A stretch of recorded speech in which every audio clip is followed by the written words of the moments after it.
A dog's sense of smell is like no other. At the very least, it's 10,000 times more sensitive to smells than the human nose. But we as handlers are pretty quick to doubt them, even though many breeds are commonly known for their reliable and versatile scent detection skills. In this video, I'm going to explain how dogs even know which odor they are looking for in the first place, and whether we have to tip them off to get what we want. Let's get after it.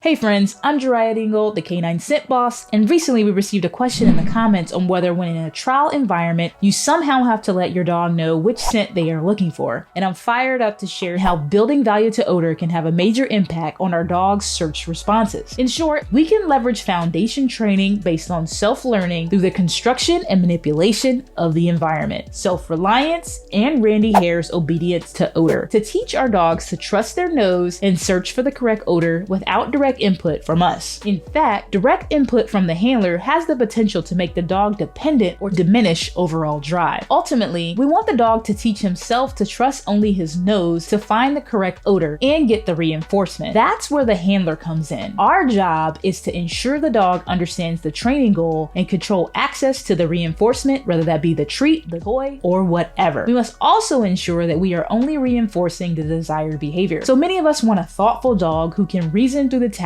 and solve problems on his own, rather than expecting a certain pattern or looking to us for the information. If that's what we want, then put yourself in your dog's paws and describe the desired behavior. For scent detection, it would look something like this through the lens of Randy Hare's on-target detection training. I search all area that I can access and hunt for the odor of essential oil, birch, anise, clove, etc. When I smell the odor of essential oil, I follow it to source. If I cannot get to the source of the odor, I continue to try to get to it by using my nose and paws. If I get frustrated enough and determine that I cannot get to the source, I will sit, and my handler will make it so I can have access to the source of the odor, i.e. reinforce the training objective. Once my nose comes in contact with the odor, my handler gives me the reinforcement exactly at the spot of the source of odor. Our dogs must get past the plethora of scenery information, scents, sounds, objects, obstacles, and determine the location and indicate at target source odor. There must be zero doubt that it is only the indication at the odor source which is triggering the reinforcement once this is made. Surely over time, we want our dogs to persist in their behavior indication,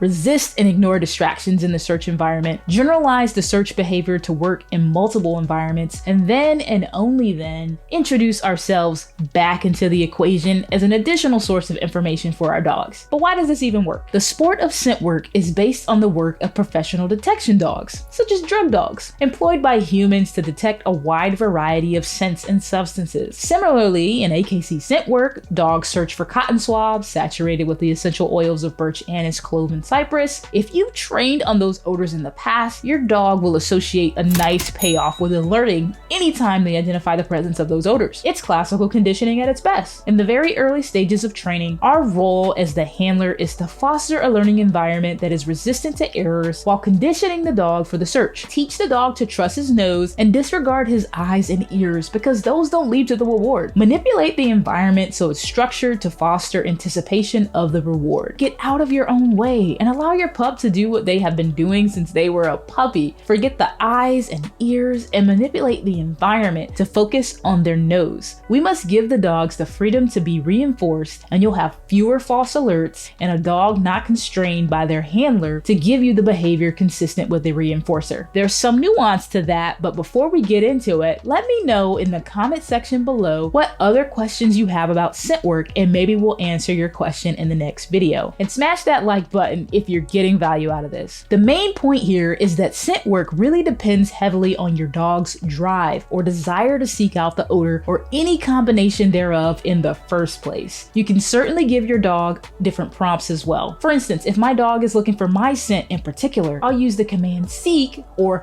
find mommy, versus when we are looking for the essential elements, I'll tell him to search. When we are looking for a particular object or playing a matching game, I'll have him sniff the target odor and then tell him to find it. Thus, he learns different search games. The latter method more equates to a search and rescue tactic and takes a lot more drive from your dog, especially if the scent has had time to dissipate. If you want to learn more about how dogs process scent in motion, you can click or tap the screen here or check the links in the description below for my scent work playlist. Until next time, continue to get after it.